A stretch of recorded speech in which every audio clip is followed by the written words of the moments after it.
Bonjour à tous, aujourd'hui nous nous retrouvons sur la face cachée de l'adoption, accompagné de Liam qui va nous raconter son expérience face à l'adoption. Bonjour à tous et merci Alexia pour l'invitation à ce podcast. Je suis ravi de pouvoir témoigner sur mon adoption. Euh, Aujourd'hui j'ai 26 ans, je suis adopté international du Vietnam. Je suis né près de la capitale, Hanoï, au nord, à 200 km. J'ai toujours su, je pense, consciemment et inconsciemment que j'étais adopté puisque mes parents ne sont pas d'origine asiatique, donc ça se voyait. Et j'ai grandi en France, près de Strasbourg, donc en Alsace. Euh, je dirais que l'adoption, ouais, m'a travaillé quasiment toute ma vie. Pas forcément tous les jours, hein, mais c'est revenu très souvent par plein de questionnements sur les origines. Ça m'a troublé, je le dis. Et Parce que, excuse-moi de t'interrompre, mais tu as été adopté par des parents vietnamiens ou français alors, mon père est français, ma mère, c'est un peu particulier, elle est d'origine étrangère. D'accord, Mais en tout cas, ils sont pas vietnamiens, hein. oui, Donc c'est ok, vraiment à l'international, oui, comme on l'entend. totalement. Ok. Et par rapport à tout ça, comment tu te sens, enfin comment tu t'es senti en grandissant en fait, surtout pendant l'adolescence, parce que pendant l'adolescence que tu as dû travailler en fait ce manque, du coup je peux me permettre, hein. Oui, oui, bien, il Voilà. y a zéro tabou, hein, t'inquiète. Ce manque, comment toi tu as fait en fait pour, vu que tes parents ne sont pas du tout vietnamiens, pour avoir cette connexion en fait avec tes origines. Et je vais te dire, et je trouve ça malheureux que je l'ai pas fait, j'ai pas travaillé sur ça justement. Ah, Et je le regrette. Parce que je sais que j'en ai souffert, et je n'ai pas affronté le problème. Je me suis pas dit oui, mais ça vient de l'adoption, et que ça pourrait être une chance d'aller se reconnecter avec ses origines, de s'intéresser au pays là où on est né, même la culture, quoi, les mm, stars, la littérature, le cinéma. bah oui. Et moi, c'est très récent, en fait, ça fait depuis 2 ans à peine, donc imagine, à 24, 25 ans, Ah hein, oui, que tu as commencé à te que... poser des Ah questions mais réellement. totalement, parce que, en fait, ces questions-là, elles revenaient, mais je les esquivais, ou alors oh, c'est pas si grave que ça va Mm, passer. Et au bout d'un moment, bah non, tu dis, mais même, attends, même sur le plan professionnel, ça... je sens que ça coince un peu. Ouais, c'est des vraies questions identitaires, ça oui, bien sûr. oui, mais du coup, comment dire, est-ce que tu le regrettes en fait aujourd'hui? Tu penses que c'est trop tard pour pouvoir te reconnecter avec... Non, franchement, j'ai 26 ans, je Oui, suis... t'es encore jeune. Voilà, non mais c'est sûr que, bon, bah, on se dit peut-être que les choses auraient été très différentes si Si t'avais je eu ce l'avais lien de... fait à Ouais, 15 ans, ouais. à 18 ans, mais en même temps, je vais te dire, de l'autre côté, je pense que chaque chose en son temps, Mm. peut-être que, bah, il faut le dire, hein, quand t'es adolescent, t'as pas le même recul, t'as pas la même expérience, et je pense que quand même, ces questions identitaires, elles sont dures à gérer, et je suis pas sûr que moi, à cet âge-là, j'aurais pu gérer ça, hein. Oui, C'est facile de vouloir revenir en arrière, mais en même temps, si ça s'est pas fait, peut-être qu'il y avait aussi une raison. Donc après, moi, ça fait depuis 2 ans et je sentais vraiment qu'il y avait un truc qui allait pas. Et depuis 2 ans, je vois ma progression, ça va beaucoup mieux. Ouais. ok, donc t'as pu faire en fait pendant ces 2 ans du coup un énorme travail sur toi-même Oui. qui t'a permis d'accepter cette adoption du coup? Ou cet abandon, enfin qu'est-ce que t'as pu accepter en fait pendant ces 2 ans de travail sur toi-même en fait? Je dirais vraiment assumer le statut d'adopté à l'international. Vraiment. D'accord. Bah, en soi, je veux dire, c'était jamais un tabou. Je pouvais en parler. Parfois, je me présentais comme ça, ou même à des amis, à des potes. Pas à tout le monde, évidemment. Mm. Mais là, c'est très différent. Là, je l'assume totalement. Avant, j'en parlais un tout petit peu, mais je n'entrais pas dans le détail. Et maintenant, je prends même un peu de plaisir à raconter ces complexités. Et je pense que bah, les difficultés que je peux rencontrer sont parfois les mêmes que d'autres adoptés à l'international. Et en plus, avec les rencontres que j'ai fait pendant 2 ans, j'ai dû rencontrer, je sais pas, plus de 50, 100, De Vietnamiens pas ou... forcément de Non? Vietnamiens, via notamment les associations, Oui, parce que tu fais partie d'une association si je me trompe pas. exactement de voix d'adopter, et dont D'accord. je suis devenu le vice-président. Ah, Mais de base, je intéressant. voulais être bénévole. Et en fait, c'est grâce à ça que j'ai commencé à voir Découvrir. qu'il y avait d'autres personnes. Ouais. Donc, j'étais pas seul. Oui. qui ont déjà témoigné. Donc avec Internet, tu peux trouver sur YouTube. Ils ont leur site Internet. J'ai découvert qu'en fait, il y avait 14 associations de personnes adoptées en France. Et je me dis, ah ouais, il y a quand même quelque chose. Donc, et ouais, c'est un cheminement et ça m'a beaucoup aidé parce que quand tu écoutes le témoignage de personnes qui ont déjà fait des recherches des origines ou qui ont expliqué leurs difficultés, ah, tu dis, mais je suis pas tout seul et qu'en fait, je suis pas fou, je suis pas folle. Non, parce qu'il y a vraiment ce sentiment de solitude hein, Oui, quand bah on oui, est oui, même totalement. adulte, franchement, bah, même si j'en parlais de temps en temps avec des personnes, ils comprenaient pas. C'est bon, quoi. Hein. Ouais, Ça va, deux arrêtez de vous minutes. plaindre, quoi. Ouais, mais c'est ça, ou le fameux t'as de la chance, non mais Ah, ce c'est qui, bon. ce qui est terrible. Hein, On l'a déjà assez entendu celle-là. ouais, ouais, non mais ouais. Ok, je comprends. Mais du coup, par rapport, revenons un petit peu à cette adoption internationale, du coup, comment tu pourrais l'expliquer en fait? Comment tes parents ont eu cette idée, on va dire en quelque sorte, de t'adopter à l'international alors qu'il y a, bah, il y a les dom-tom, il y a d'autres pays, enfin d'autres îles comme Tahiti par exemple. Donc pourquoi le Vietnam en fait? Alors déjà, mes parents ne pouvaient pas avoir d'enfants D'accord? de façon naturelle, donc et je pense que c'est souvent le cas hein, pour la plupart des adoptants. Et quant à l'Asie, bah, comme ma mère est d'origine asiatique, d'Indonésie, je pense que ça a joué. Maintenant, sur vraiment le pourquoi du comment, je ne sais pas. Je pense que ça a été parce qu'ils ont rencontré d'autres personnes qui avaient aussi adopté. Donc c'est par des réseaux hein, Oui. finalement, le bouche à oreille, et je pense qu'ils ont fait le choix comme ça. Mm. Maintenant, c'est vrai que moi, avec du recul, mais pas que mes parents, mais c'est une vraie question que je pense qu'il faut poser. C'est vous avez fait le choix d'adopter à l'international, mais pourquoi pas en France, ou comme tu as dit, les dom-toms en fait. Ouais. Hein, Bah, surtout que c'est beaucoup plus facile en fait oui. d'adopter bah, la nationale, du coup, c'est comme ça qu'on dit. Hein. Parce que bah, du coup, j'imagine que c'est un peu illégal, du coup, comment ils t'ont eu, c'est ça? Oh, alors, Un petit peu ou pas du tout? Je sais pas je vais pas comment. m'avancer, en tout cas être définitif, mais par rapport en tout cas aux études en cours, il y a quand même des suspicions. Qu'est-ce qu'on appelle illégal en fait, mais c'est ce qu'on appelle des dérives de l'adoption. D'accord. Parce que là, je suis pas totalement d'accord avec ce que tu dis, donc c'est plus simple au niveau national. Ok. Parce que en France, en fait, quand on adopte, c'est gratuit. Oui. Bon, c'est gratuit, par contre, c'est conditionné par des tests psychologiques, avec les services sociaux, ça dure 3 4 ans. Donc les gens, qu'est-ce qu'ils font? Qu'est-ce qu'ils ont fait dans le passé? Ils sont passés à l'international Hmm. parce qu'il n'y avait pas de contrôle en fait. Ah oui. Donc c'est d'un côté plus dur parce que, bon, allez, il faut faire le voyage, etc. Mais de l'autre côté, C'est plus facile parce qu'il n'y a pas tout ce bah cadre ouais, juridique en fait, ouais, c'est ça? ouais, ouais. Et c'est là où, oui, c'est le côté illégal, il peut se poser parce que, autant quand on va adopter en France, bon, il y a comme un contrôle qui est fait, du moins, et là, à l'international, c'est. Moi, je crois que c'était une adoption directe en plus. Ok. C'est-à-dire que C'est-à-dire? c'est. Mes parents sont allés sur place, Hmm. dans leur orphelinat, donc pas forcément par tout le processus classique et tout, hein, parce que là, je suis pas sûr, mais je pense qu'à l'international, tu as même des procédures classiques, réglementées, normales, quoi, hein, régulières. Et de l'autre côté, tu as des adoptions qui sont ouais, illégales, ou du moins où il y a une forte suspicion de dérive. Et dans la mesure où bah, mes parents ont déboursé de l'argent, euh, oui, je crois que plus le montant est élevé et plus il y a des suspicions que ça soit illégal. Hein. D'accord. Et par rapport à toutes ces études en fait qui sont en cours, du coup, comment toi en fait tu te sens par rapport à ça? Est-ce que tu te sens mal? Enfin, tu te dis on m'a prise pour un objet ou je sais pas. Enfin, comment tu te sens en fait Ouais, ça m'a fait quand même un sacré coup, hein, parce Ouais. que de l'autre côté, je dirais que c'est salvateur parce que on se dit mais ouais, enfin déjà je suis pas fou et en plus c'est pas juste une question personnelle, en fait c'est sociétal. Mm. Parce que c'est une étude, bon c'était l'étude d'Yves Dénéchère et Fabio Bacedo en 2022.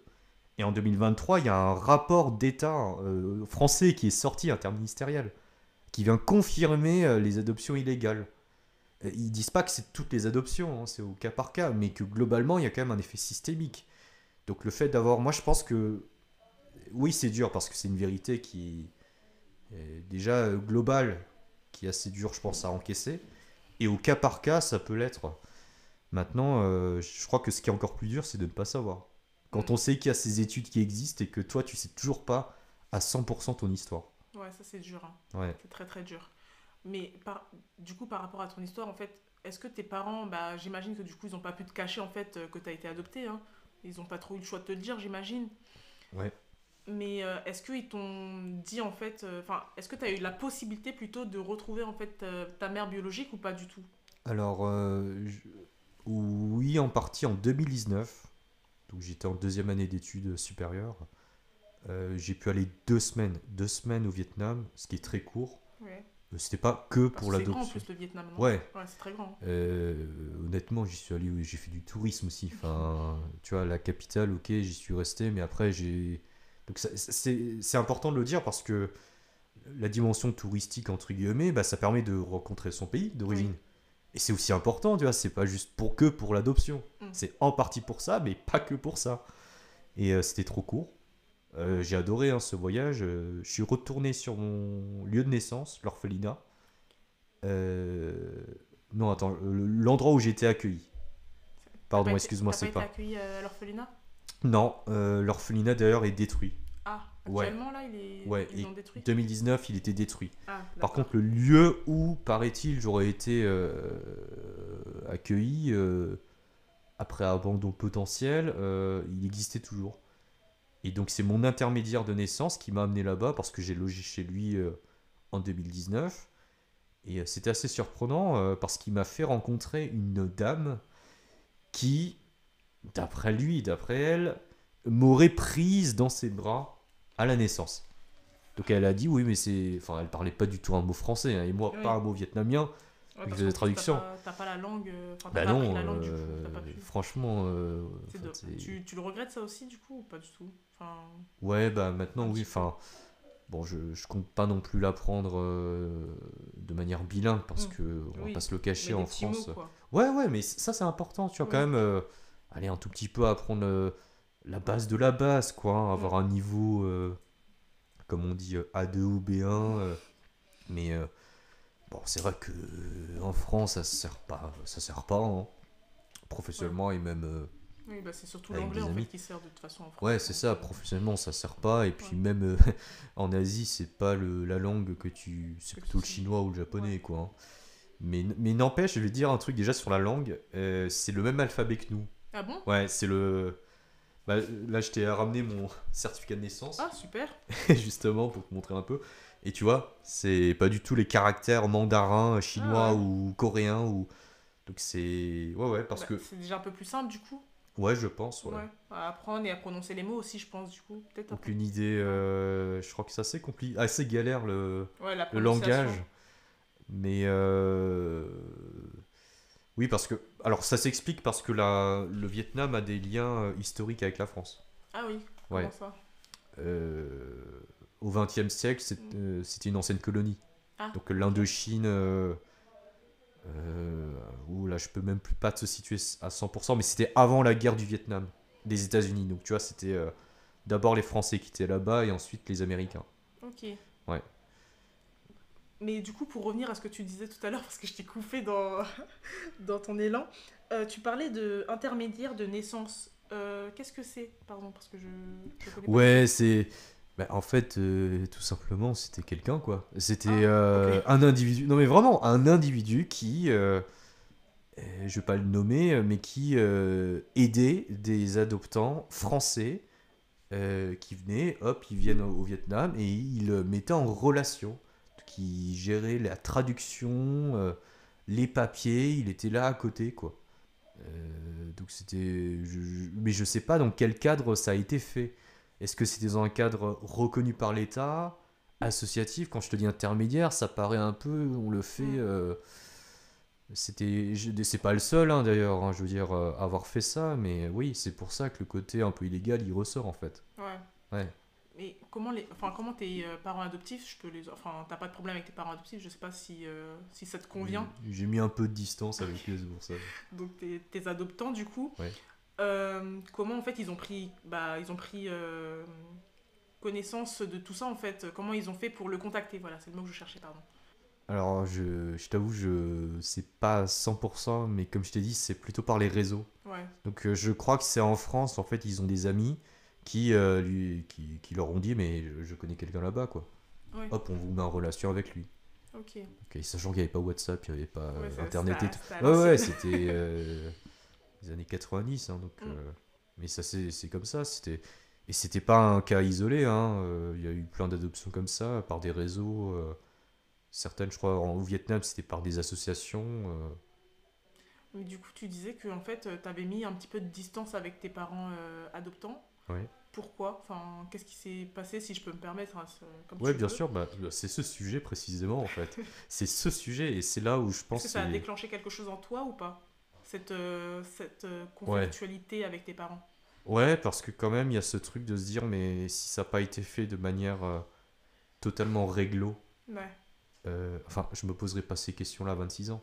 oui, bah Non, oui. enfin, honnêtement, je veux dire, j'aimerais bien faire autre chose de ma vie que et être totalement fixé sur mon histoire, savoir exactement, et je pense que c'est une réalité que beaucoup d'adoptés vivent, c'est qu'ils doivent chercher, et que ça peut arriver qu'on ne leur donne pas toutes les informations. C'est de la rétention d'informations, en fait. Et t'en veux en fait à qui pour tout ça? Enfin, est-ce que tu en veux à quelqu'un pour tout ça ou pas? La société, tes parents, le Vietnam peut-être, je sais pas. Est-ce que t'as une Euh, rancune un petit peu par rapport à ça ou pas? Bah, je le dirais pas comme ça, c'est pas que j'en veux. Bon, maintenant, j'en veux plutôt à des acteurs, maintenant, tu vois, Oui, mais pas du non, avant. passé. Avant, t'en voulais pas. Bon, parce que, je sais pas, c'est une perte d'énergie, mais bon, c'est pas de la rancune, par contre, c'est vrai qu'il y a un mix d'émotions quand même négatives. Voilà. Et en même temps, bah, ça me donne un peu un moteur pour faire l'engagement associatif ou pour m'intéresser au sujet, parce que pour moi, il est d'actualité et qu'on va en entendre parler dans le futur, et j'ose espérer, franchement, qu'il y aura des avancées, quoi. Et j'ai un regard très critique, hein, parce que pour moi, enfin, je suis quand même pro personne adoptée avant tout, puisque je trouve qu'on a donné beaucoup de la parole aux adoptants, ils ont eu des droits, maintenant les droits des personnes adoptées viennent, ils sont là, ils ont Mm. grandi, et il s'agit de rééquilibrer la balance en fait. Enfin, pour moi, c'est des situations normales. Oui, bah oui, oui, oui, oui. On a beaucoup donné en fait la parole aux adoptants, comme tu le disais. Et nous, les adoptés, en fait, on commence à peine, je dis vraiment à peine, à nous Bien écouter en sûr. fait. Et c'est pour ça que du coup, bah, on est là aujourd'hui, hein, vraiment pour entendre notre voix en fait. Et tout ce que tu es en train de nous raconter là, en fait, c'est très très intéressant parce que beaucoup de personnes ne le savent pas. Et Mais tu oui, m'apprends encore des trucs en fait sur l'adoption illégale, enfin l'adoption internationale, le Vietnam aussi, parce que je ne connaissais pas forcément le pays dans son ensemble. Donc c'est très intéressant et ça montre encore que même si nous sommes adoptés, nous ne tombons pas forcément dans une famille saine, on va dire en quelque sorte. Parce que nous pouvons tomber aussi sur des familles maltraitantes. Je ne connais pas ton histoire, hein, je ne suis pas là pour dire que tes parents t'ont maltraité ou autre, mais ça prouve bien déjà que tu ne t'entends pas forcément bien avec tes parents adoptants. Et ça, faut le mettre en avant. Donc merci, je te remercie vraiment d'être là pour nous expliquer tout ça, hein. mais pour moi, si tu veux, tu le disais à juste titre, déjà, avant, on nous donnait pas la parole. Donc, et je pense qu'on peut dire que oui, on était un peu infantilisés, on était les enfants des parents adoptifs, des Nous adoptants. faisions le bonheur de... Voilà, maintenant on est adulte, il y en a qui travaillent, il y en a qui font des études, il y en a qui font je sais pas quoi, et qui ont bien réussi leur vie, et qui peuvent quand même avoir des difficultés. Donc déjà, la première étape, oui, d'en parler. Mm. Et je pense que là, moi aussi, je le vois qu'il y a plein de petites actions qui se font, des associations, des documentaires, des films. Moi, franchement, je salue, je suis très content que ça existe. Et on se rend compte, mais est-ce que si on essaye de juste de raisonner pour tout le monde collectivement, mais c'est pas assez, et je ne le reprocherai jamais aux personnes adoptées. Parce qu'en vrai, moi, je trouve ça terrible, c'est cruel. C'est-à-dire que c'est nous qui devons, en quelque sorte, réparer un truc qui a été mal fait dans le passé. Mm. À la limite, si une adoption, pour moi, à l'international, a été faite de manière réglementaire, qui avait toutes les précautions, on n'en parlerait pas. Mais c'est pas le cas. Les gens, ils en parlent maintenant, et peut-être parce que la société a évolué en termes de mœurs, donc là, on en parle, quoi. Surtout que c'est pas un sujet, je pense, qui doit être tabou, hein, ou bien au contraire. Oui, bah oui, on doit en parler en fait. On doit démontrer ce que la société montre en fait à travers des films, comme si c'était quelque chose de très très jovial. Alors que là, tu l'exprimes très bien, il n'y a pas que le bonheur d'un adoptant en fait, tu vois. Certes, ils sont contents parce que bah, ils ont enfin eu un enfant, mais derrière, il y a certaines choses qui se cachent en fait. Oui, Donc notre douleur, je sais pas si toi tu as vécu en fait ce genre de douleur mentale par exemple. oui, bien, ouais, oui, bien sûr. Quel, quel style Ah bah, de... je pense que, comme d'autres adoptés, pour d'autres adoptés, déjà le racisme. Oui, Voilà, c'est. Bon, moi je suis d'origine asiatique. Je sais très bien qu'il y a d'autres adoptés, voilà, soit du Maghreb, d'Afrique, d'Amérique latine, à la maternelle, au primaire, enfin. Mais même après, hein, ça arrive toujours à l'âge adulte. mm, Et nous, on a ce truc en plus d'être adopté à l'international. Alors moi, je l'ai pas mal vécu, le fait d'être intégré en France, tu vois, d'être français. Parce que je me considère pas comme vietnamien. Je veux me reconnecter avec la culture, mais de là à dire, ouais, je suis aussi vietnamien, non. Enfin, bah, vu que tu mais jamais connu cette ouais, culture, mais c'est un c'est peu ça aussi. compliqué, ouais. Je suis pas naïf. Je suis pas en mode, je rejette pas ma culture d'origine. C'est que je la connais même pas. J'ai Ouais. pas eu l'occasion de la connaître. Mm. C'est très différent en fait. Mais ouais, bah il y avait ça et le fait de ne pas parler aussi, donc le fait d'être isolé. Puis même, je pense encore aujourd'hui, en fait. Bon, moi, j'ai pas trop de difficultés à parler de ces sujets, à aller écouter d'autres gens et aller à leur rencontre et s'entraider. Mais je sais que pour des gens, c'est compliqué. Oui, bah Enfin, oui. même moi, purée, ça remue émotionnellement. Et il y a plein d'aspects comme ça, quoi. Le fait de ne pas savoir, plein de choses. Et je pense que même si l'adoption se passe bien, en fait, il y a quand même des problèmes Oui. objectifs. Tu vois, le Mm. fait qu'on n'ait pas accès aux antécédents médicaux, pour moi, c'est une injustice, en Tout à fait. fait. Bah, tu vois, C'est, moi, c'est... dans mon cas, Ouais. dans mon cas, mon adoption, elle s'est très bien passée avec mes parents. Mais là, par exemple, je viens tout juste d'apprendre que en fait, je suis pas née sous X, que ma mère biologique m'a gardé 3 semaines et que en fait, parce que moi je suis une adoption nationale, hein, je suis née en Guadeloupe, et que ma mère biologique en fait, enfin non pardon, le juge, c'est lui qui a eu la décision finale en fait de me mettre soit en adoption simple ou plénière, c'est-à-dire que, Ah ouais. ah oui, tu vois, quelque chose d'assez grave que je viens de découvrir là, donc merci la nouvelle année. Et en fait, là, il y a beaucoup de questions qui se remuent en fait dans ma tête du style, mais qu'est-ce qui s'était passé en fait pendant ces 3 mois, ces 3 semaines, pour que le juge décide de me mettre en adoption simple et que je coupe définitivement les points avec ma mère biologique, tu vois. Plénière ou simple? Moi, je suis en plénière, Ah oui, voilà, ok. voilà, C'était en plénière, ouais. Ouais. tu vois. Et du coup, Ouais. enfin, il y a beaucoup de questions en fait qui remuent et c'est encore quelque chose que tu étais en train d'exprimer tout à l'heure.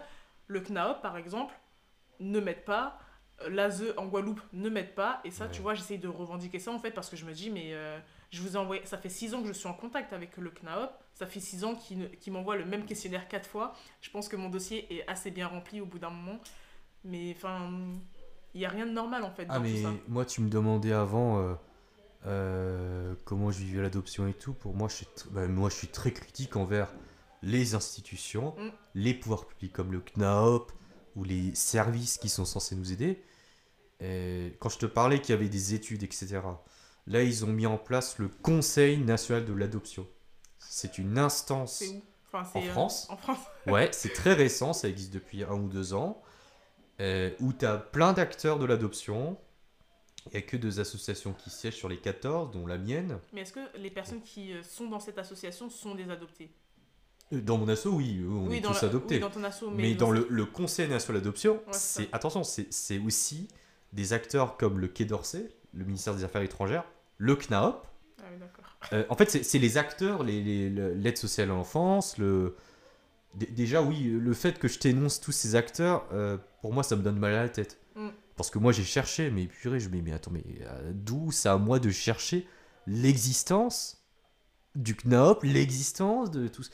Donc déjà, je vois ça. Et en plus, comme j'ai un regard assez critique, parce que je m'intéresse, j'adore la politique, et je la suis avec assiduité aussi grâce à mes études de droit. Je suis assez réaliste dans le sens où ils nous promettent, ils ont promis l'existence, la création d'un guichet unique de l'adoption. Voilà. Un Suite guichet unique, c'est-à-dire. bah, après le rapport de 2023, Mm. donc l'année dernière, le rapport énonçait 28 recommandations pour améliorer l'adoption. Ok, mais recommandations, hein. Et c'est pas décision, c'est Ah recommandation. ouais. Donc ce Conseil national d'adoption ne décide pas. En fait, c'est le ministre en charge de Mm. l'enfance Et là, bon, je pense que tu as suivi qu'il y a eu quand même 4 premiers ministres, donc 4... et le ministre qui passe, qui prend le dossier d'adoption, il n'y connaît rien et il ne promet rien. Il n'y a pas d'engagement concret. Donc quand tu me dis que le CNOP, bah, pour toi, ça dure depuis 6 ans, ouais, c'est que l'État n'investit absolument pas. Ah non. Et c'est terrible hein, ce que je vais te dire, mais en fait, limite, ils sont totalement perdants. Ce qui est terrible pour nous. Mm. Mais ils sont perdants parce qu'ils ne peuvent pas nous garantir à 2000% Ils ont de pas notre retrouver nos confiance parents. aussi. Ouais. Et donc, moi, je comprends la défiance des adoptés envers les pouvoirs publics. Bah, c'est la réalité parce qu'à un moment donné, si ça se passait bien, s'il y avait des annonces qui étaient faites, on serait tous informés. Mm. Nous les personnes adoptées, qu'on soit nationalement ou adoptées à l'international, plénière ou simple, bonjour, voici vos droits, on vous donne un courrier, on a le listing de qui a été adopté, on vous informe que ça existe, on est dispo pour vous, on est prêt à financer ça. Non, non, on n'est pas à ce stade-là. Hein. Ah non, on est loin d'être là. Franchement, on en est au tout début, et là on en parle, on est en 2025 maintenant, Mm. mais c'est des chantiers considérables. Et c'est certainement pas à nous de l'assumer. Après, moi je pense que c'est bien qu'on le revendique, qu'on le dise, et que ça soit dit, quelle que soit la forme, pour moi c'est très bien que ça se fasse. Oui, tu as raison. Tu as totalement raison. Moi, après, par rapport à tout ça, par rapport au CNAOP, l'ASE, etc. Après, moi, bon, je suis née dans les dom-toms, donc tu vois déjà un petit peu tout ce qui se passe avec les dom-toms. Ouais, Donc je ouais, peux te ouais. dire que on n'est pas trop considérés comme des Français. Bah oui, oui, oui, Et c'est ce qui est vrai. très très malheureux. Mais bon.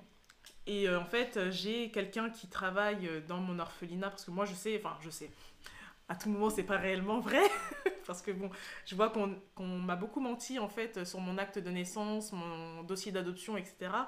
Là, j'essaye d'avoir mon dossier des origines, parce qu'en fait, moi, mon dossier d'adoption, mes parents adoptifs l'ont, donc en fait, je m'en fiche, quoi. Et là, en fait, je suis vraiment en train de me battre avec la justice, en fait, le juge, l'ASE, etc., pour qu'il me donne, en fait, ce dossier. Ouais, Parce que ce n'est ouais. pas normal que je sois là en train Mais de me bien battre depuis sûr, 6 ans pour l'avoir, mais bien pour sûr. connaître d'où je viens. Mais oui. Enfin, Mais je te le dis en plus, je suis très sensibilisé à ça, puisque j'ai fait des études de droit, et qu'on aime bien la justice tout de même. ouais. Nous les adoptés, déjà on n'a rien demandé, Mm. et c'est comme si on nous enlevait des droits à la naissance. Oui, Vraiment, et en plus nous fait perdre du temps. Moi je trouve ça inacceptable. Il y a des gens, ok, ils arrivent à retrouver leurs parents, voilà, ou alors ils ont leur dossier, très bien, mais c'est pas le cas de tout le monde. Donc il y a déjà une injustice en termes de temps, et que... Non, non, il y a des vrais problèmes en termes de services publics rendus. Pour moi, c'est anormal. On devrait tous, en tant que citoyens, on n'est pas des sous-citoyens en fait. On a des droits, on devrait avoir accès à nos dossiers de façon numérisée. On a Internet, on a la technologie maintenant. Et je pense vraiment, l'un des enjeux maintenant du 21e siècle, ça va être de garantir ce droit d'accès aux origines, qui concerne d'ailleurs pas que les adoptés. Hein. Je veux oui, dire, ça bah peut être oui. des nés sous X, mais peut-être des personnes qui seront issues de PMA, de GPA, mais même n'importe quel citoyen. Pour moi, c'est Excuse-moi, juste PMA et GPMA, c'est ça que t'as dit? PMA et GPA. Ouais, GPA. C'est quoi exactement, s'il te plaît? Alors, GPA, c'est la gestation pour autrui. D'accord. Ça consiste en Qui... quoi? Je sais pas si Oui, tu saurais. tu sais, c'est une pratique où il y a une maman qui est mère porteuse. Ah, ok. Donc, c'est une autre maman qui porte l'enfant. Et c'est aussi un sujet vraiment assez délicat Mm. en France parce que c'est interdit par la loi. Oui, en France, c'est interdit d'être je vais y Ouais, la arriver. GPA est Mère interdite. Hein. porteuse. Ouais. Et ce qui fait qu'on a eu des GPA qui ont été faites à l'étranger. Où Ok. justement, comme c'est interdit par le droit français, Mm. il y a des gens qui sont allés à l'international, notamment dans des pays en Asie, en Inde. Enfin, je suis pas expert de ce sujet du tout. Hein. Oui, Voilà. Et la PMA, procréation médicalement assistée, bah, qui vise à avoir des enfants avec de l'aide médicale, ok. avec le don de spermatozoïdes par exemple. Mais dans tous les cas, il y a aussi ces questions d'origine qui se posent. Mais voilà, tu vois, c'est pas juste que les adopter. Et pour moi, enfin, je me dis, mais c'est quand même dingue qu'on doive encore en parler aujourd'hui, que Mm. c'est pas un droit acquis. En plus, je dirais qu'il concerne tout le monde. Et c'est même pas un sujet tabou en fait. Enfin, quand je suis sûr que tu demandes aux Françaises et aux Français, êtes-vous pour ou contre le droit d'accès aux origines? Tu le soumets par référendum, tout le monde dit bah, bien sûr qu'on est d'accord. Mais Ouais. tout le monde a le droit de savoir. Bah oui. Et tu vois, c'est pour ça que j'en parle maintenant. Bah, surtout que ça nous pose problème en fait dans la vie de tous les Mais oui, jours. Enfin, tu mais vas simplement chez le médecin, tu connais pas tes antécédents. Enfin, moi dans mon cas en tout cas, je suis obligée de dire bah, j'ai été adoptée en fait. Et après on regarde un peu de travers, donc je me dis mais... Et en fait, à ce moment-là, ils se sentent un peu gênés. Tu vois, sur le moment, ils se sentent ouais. gênés parce qu'ils se disent ah mince, j'ai fait une boulette. Sauf que non, en fait, limite sur mon front c'est marqué adopté, hein, donc je vais pas pouvoir le changer. Pour avoir parlé de ce droit d'accès, enfin, des origines, voilà, j'en parlais justement à des non-adoptés pour voir aussi comment ils réagissaient.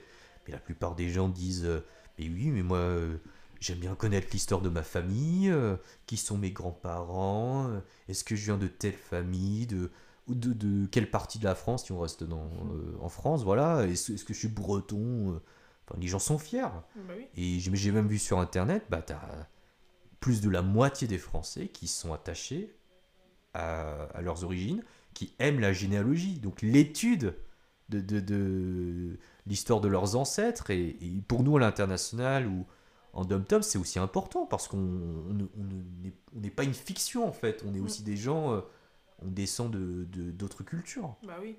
Et c'est important pour nous aussi de savoir, en fait, de pouvoir se rattacher à quelque chose qu'on n'a pas eu, en fait, dès notre naissance. C'est très important et ça, beaucoup, enfin, très peu de personnes le savent, en fait. Et ce n'est pas normal. Ouais, moi, c'est un truc que je déplorerais et pour avoir entendu aussi d'autres témoignages, c'est parfois chez des adoptants, le fait qu'ils coupent, enfin, ils font comme si ça n'avait absolument pas existé, que on était blanc, qu'on vient on est français. Oui, oui, on est français. D'accord. Maintenant, on est français. Mais déjà sur notre front, les gens nous renvoient qu'on est à l'international, Mm. certains, et que je suis désolé, mais on a aussi, ben, moi j'ai des origines vietnamiennes, et encore peut-être que, comme je suis du Nord, j'en sais rien, peut-être il y a un mélange, et qu'il y a aussi des spécificités, et ça on n'a pas le droit de le savoir, enfin c'est pas normal. Pour moi c'est pas normal. Ouais, t'as raison. Bah, clairement. Mais par rapport à tout ça, est-ce que tu penses que... Enfin, je sais pas si tu as pu te renseigner déjà par rapport à tout ça, mais est-ce que tu penses que la majorité des adoptions au Vietnam sont majoritairement illégales ou ça passe quand même parfois par un cadre juridique? Je t'avoue que j'ai pas regardé dans le détail les statistiques. Maintenant, qu'il y ait une présomption qui est quand même, je l'avais lu quand même dans le rapport historique sur les adoptions illégales de 2022 d'Yves Dénécher et Fabio Macedo, où le Vietnam revenait souvent quand même, hein. Il était D'accord. cité, je crois que c'était l'un des pays où la France avait le plus adopté. Et de ce que j'ai compris dans l'actualité, maintenant le Vietnam a restreint ses adoptions à l'international. Et il favorise chez eux en fait les adoptions nationales. Ok. Et la Chine en plus, enfin, pour parler d'un autre pays frontalier là-bas, eux ils ont interdit maintenant. C'est interdit l'adoption internationale. Oui, j'ai vu Ils sont ça récemment, totalement, oui. ouais, sur Konibi. Oui. Ouais. Ok, super. Et ben merci. Et j'avais une petite dernière question à te poser. Est-ce que tu penses que l'adoption internationale devrait être interdite en France ou pas du tout? Enfin, comment tu te positionnes par rapport à ça? Alors si je fais une réponse très simple, oui. Voilà. Non mais et c'est pas parce que à titre, enfin, je me dis mais on ne mesure pas les conséquences. Si on laisse la porte ouverte, bon à la limite, ça va toujours exister un tout petit peu. On en a peut-être je crois 200 qui ont été recensés. Maintenant, tu sais, les statistiques diminuent. Mm. Mais moi, je considère que déjà, il y a des gens qui sont là et qui ont besoin de réponses. Il faut s'occuper d'eux. Donc, ne créez pas des problèmes dans le futur. Ouais, c'est ça. Et si vous voulez le maintenir, mais alors mettez toutes les garanties. Ce que on n'est pas en mesure de faire. Donc, franchement, même je pense qu'il y a des gens qui l'ont bien, entre guillemets, bien vécu, qui ont été dans des familles aimantes, etc. Mais qui sont opposés, hein. J'ai aussi entendu ça. Mm. C'est pas juste une question d'affect, etc. C'est est-ce que rationnellement il faut être pour ou contre? Bon, j'ai aussi entendu des gens qui ont dit qu'ils étaient pour, mais pour avoir vraiment réfléchi au sujet activement depuis 2 ans, désormais je me positionne contre. Contre. Ouais. Ok. Bah, en tout cas, merci. Ça m'a fait très plaisir de t'accueillir sur ma chaîne. J'espère que ça t'a fait plaisir aussi. Merci à toi, franchement. excellent concept et j'espère que ça va continuer et que ça va très bien se passer pour ton émission. C'est vraiment très bien d'ailleurs. Tu vois, le genre d'initiative que tu produis, moi je trouve ça génial quoi. Bah, merci.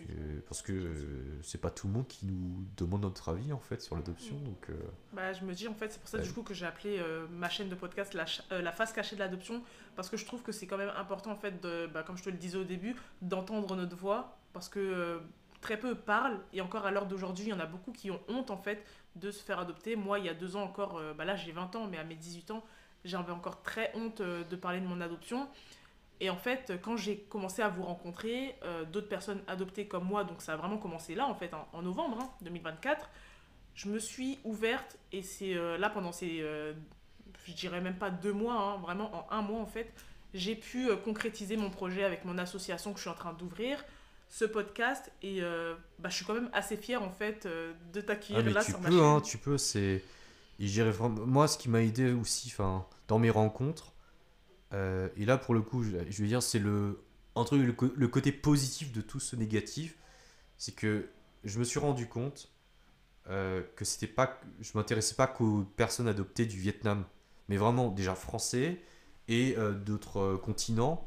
Et en vrai, on a plein de problématiques récurrentes. Mm. Là, évidemment, on a, voilà, bon, en termes de culture, c'est pas, on n'a pas les mêmes besoins, etc. Mais le fait juste de se dire, ouais, ouais, il y a une recherche de culture où les gens, ah oui, il y en a d'autres qui cherchent aussi, mais en fait, ils dépendent aussi de la France, bah, il y a des choses collectives. Oui.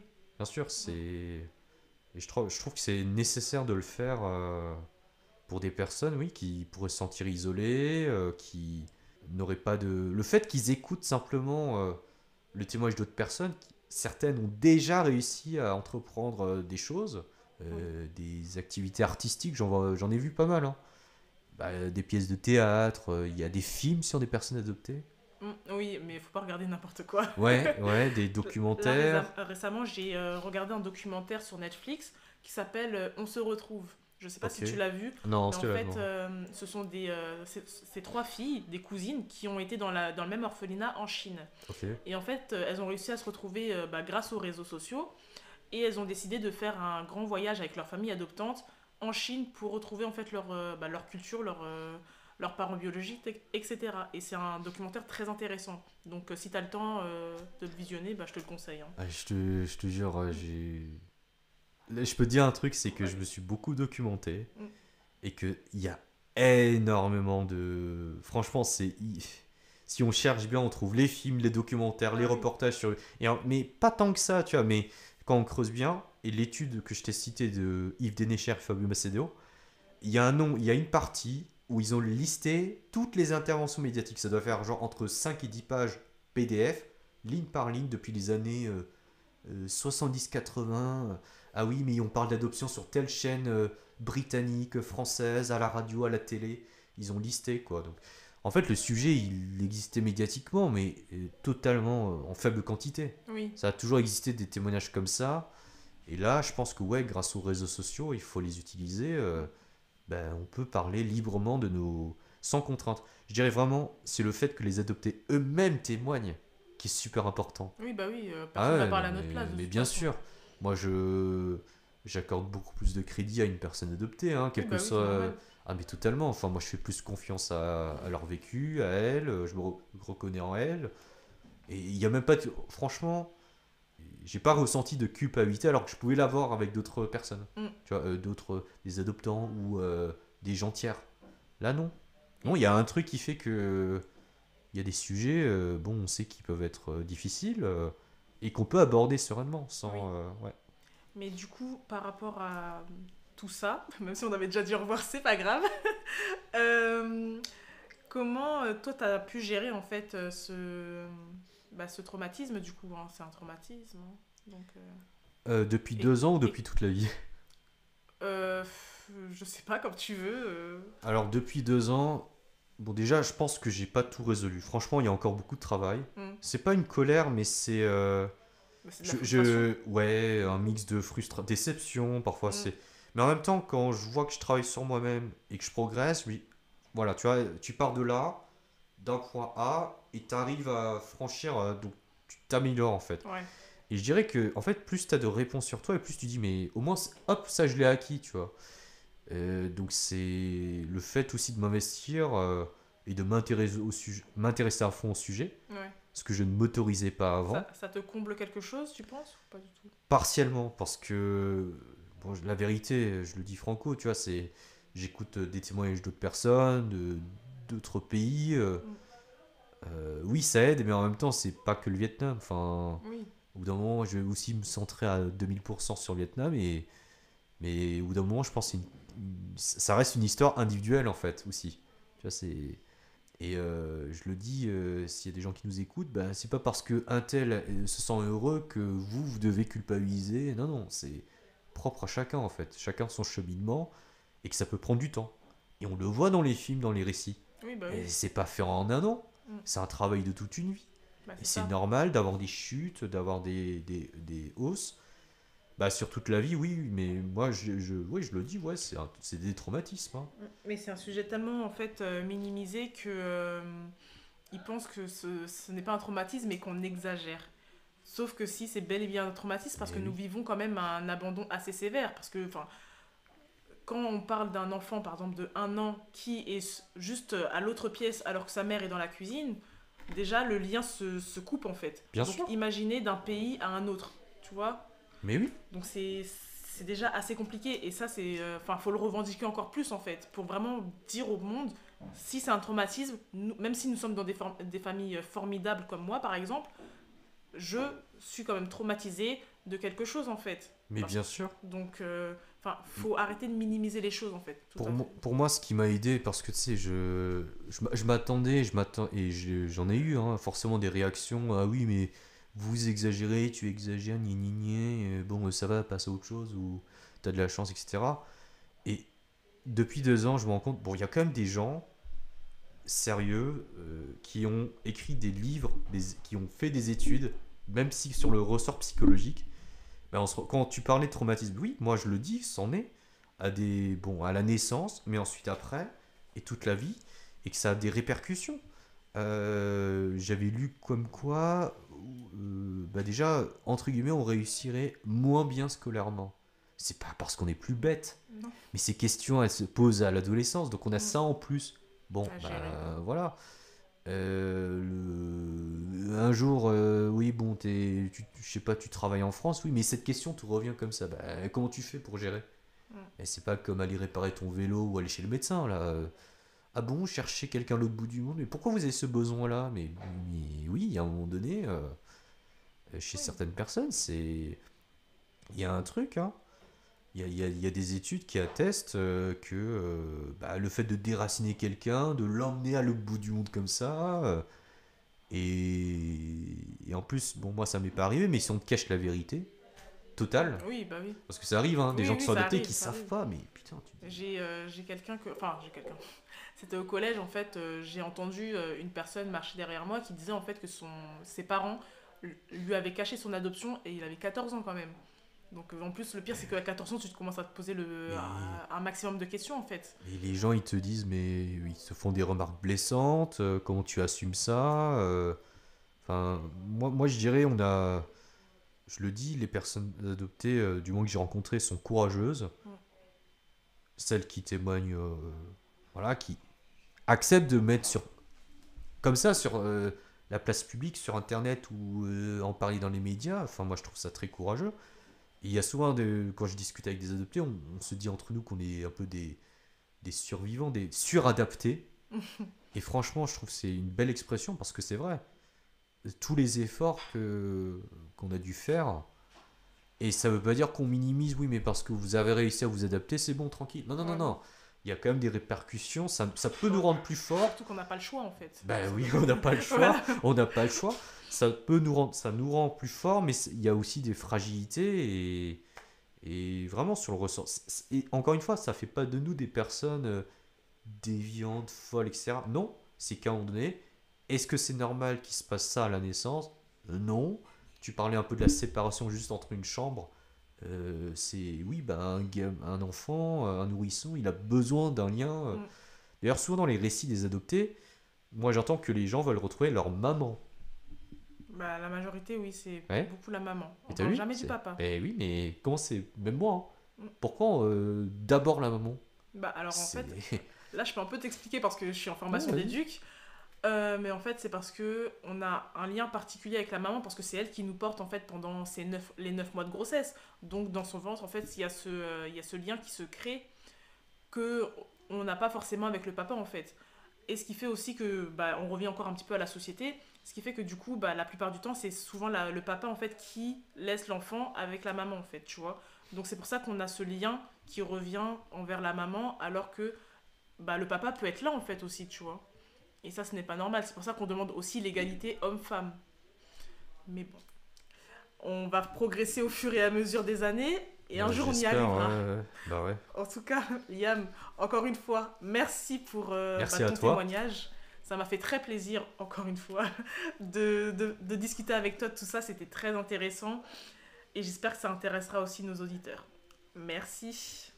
Au revoir. Et on se retrouve tous les dimanches à 18h. Bonne soirée à vous.